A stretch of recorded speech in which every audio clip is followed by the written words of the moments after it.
BJP কর্মী সমর্থকরা জিতেন্দ্র চৌধুরীকে কালো পতাকা দেখিয়ে বিক্ষোভ প্রদর্শন করল। শুক্রবার বিধানসভা ও অধিবেশনে যাওয়ার জন্য তিনি যখন রাজধানী আগরতলার কৃষ্ণনগর এলাকার নিজ বাসভবন থেকে বের হচ্ছিলেন, তখন একদল বিজেপি কর্মী সমর্থক তাকে কালো পতাকা দেখিয়ে বিক্ষোভ প্রদর্শন করেন। সম্প্রতি ত্রিপুরা রাজ্যের মন্ত্রিসভার সদস্য সুধাংশু দাস তার সামাজিক যোগাযোগ মাধ্যমে একটি পোস্ট করেছিলেন। এই পোস্টটি ভারতের ধর্মনিরপেক্ষতার পরিপন্থী বলে অভিযোগ করেন জিতেন চৌধুরী। এর প্রতিবাদে বিধানসভায় জিতেন চৌধুরী এবং বিরোধী দলের বিধায়করা কালো পতাকা দেখান এবং বিক্ষোভ প্রদর্শন করেন। বিধানসভার ঘটনার প্রতিবাদ জানিয়ে এদিন বিজেপি দলের কর্মী সমর্থকরা বিরোধী দলনেতার বাসভবনের সামনে বিক্ষোভ প্রদর্শন করেন।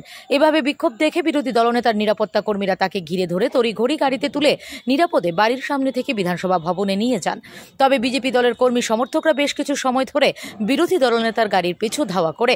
এ বিষয়ে বিজেপি দলের নেতা কর্মীদের বক্তব্য, পশ্চিমবঙ্গের মন্ত্রী ফিরহাদ হাকিম যখন সাম্প্রদায়িক মন্তব্য করেন না জিতেন চৌধুরী এবং তার দল, কিন্তু যখন মন্ত্রী সুধাংশু দাস হিন্দুদের পক্ষে কথা বলেন তখন তারা এর প্রতিবাদ করেন। এ থেকে সহজেই বোঝা যায় জিতেন চৌধুরী এবং তার দল হিন্দু বিরোধী। ভারতবর্ষে থাকতে হলে হিন্দু বিরোধিতা করা যাবে না। হিন্দু বিরোধীর প্রতিবাদী তারা বিক্ষোভ প্রদর্শন করেছেন।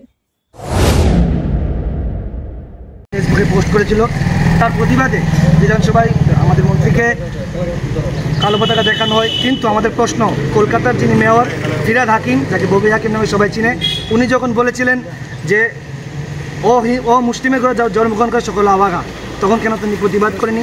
তখন রাহুল গান্ধী যখন দিল্লিতে বলছিলেন যে হিন্দু হিংস্র হয়, তখন কেন তারা প্রতিবাদ করেনি? আমরা গতকাল ওনার যে এই কালো পতাকা দেখানো এবং উনি যে হিন্দুদের বিরুদ্ধে নেতা, এটা প্রমাণিত হয়েছে। তার জন্য আজ আমরা ওনাকে কালো পতাকা দেখাচ্ছি। ত্রিপুরা রাজ্যে থাকতে হলে, ভারতবর্ষে থাকতে হলে হিন্দু বিরোধিতা করলে চলবে না, হিন্দুদের সম্মান করতে হবে।